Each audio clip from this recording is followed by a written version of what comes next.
Greetings, this is Chris Ruby, the Nostalgic Catholic, with another Isaac Asimov short story. This one has the distinction of coming in, of all things, the very first issue of his own magazine, well, the one with his name on it anyway, Isaac Asimov's science fiction magazine, and just lists all the authors that are in it. He's one of them. Not only as an editorial, where he kind of introduces the whole thing and tells some of the story of it all, and basically there's a lot of people who wanted to do this, and he had the support.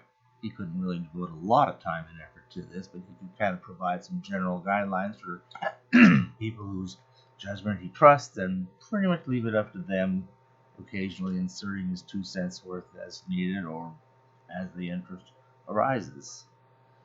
So he has a story in here called Think, and it's on page 40.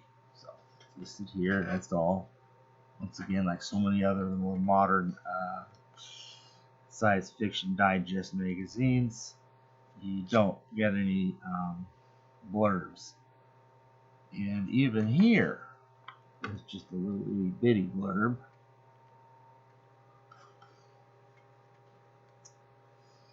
And I compared it against how this appeared later on, by the way. This story, I'm going to show something else I haven't shown.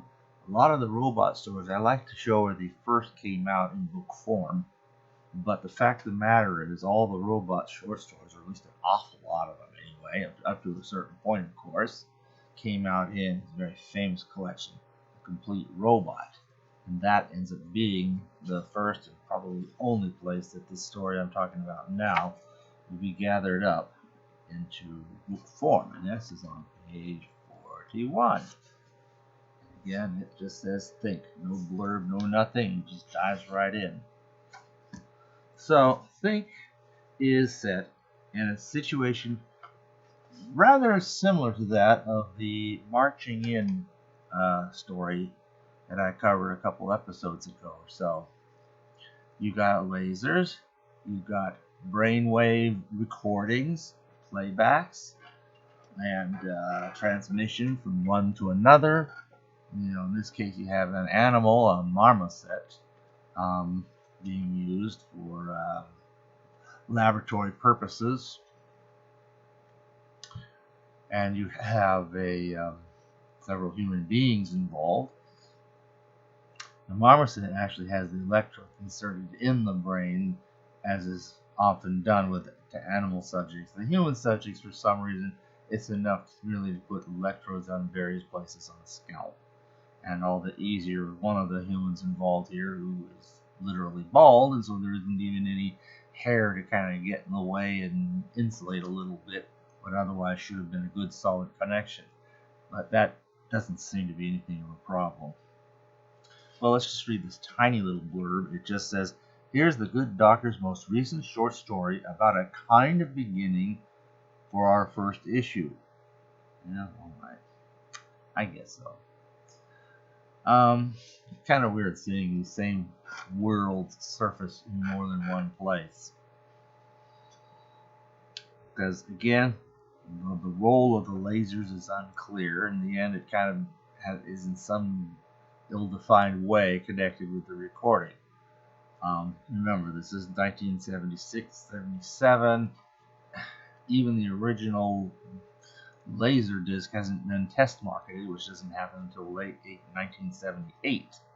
So, not being up on all the latest technological gewgaws, I guess, his pictures of what a laser would actually do are extremely vague and almost irrelevant. In fact, probably you could say entirely irrelevant. But you've got these people. This lady, this researcher, has been experimenting with this thing. She's been programming the computer to be able to really siphon out all the individual little brain waves of all the little cells, or at least a lot closer to that level of detail.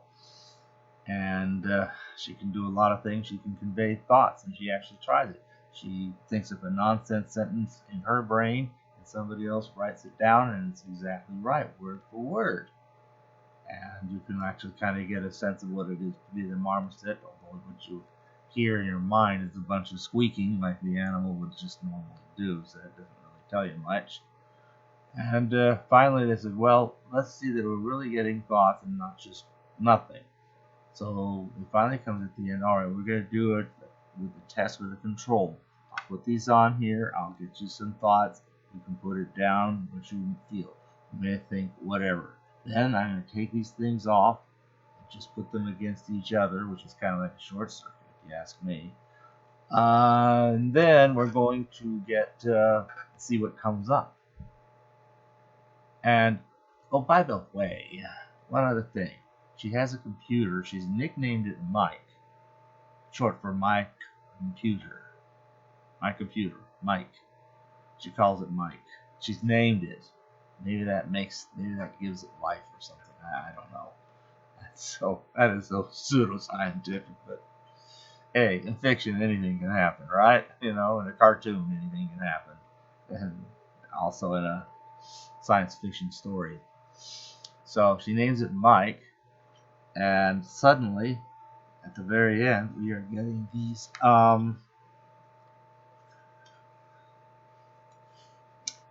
couple of thoughts here coming from, as it turns out, Mike. You just hear this at last. I'm Mike. It's cut off. You mean it's thinking? The machine is thinking? Oh, who am I? Oh, I'm Mike. Well, at least this time I have the answer to that question. Oh, boy. Now, there's one other small tidbit to offer. And this is the one textual difference I've been able to find between as it is in the book. Well, okay, there's a break, it's like a paragraph space break.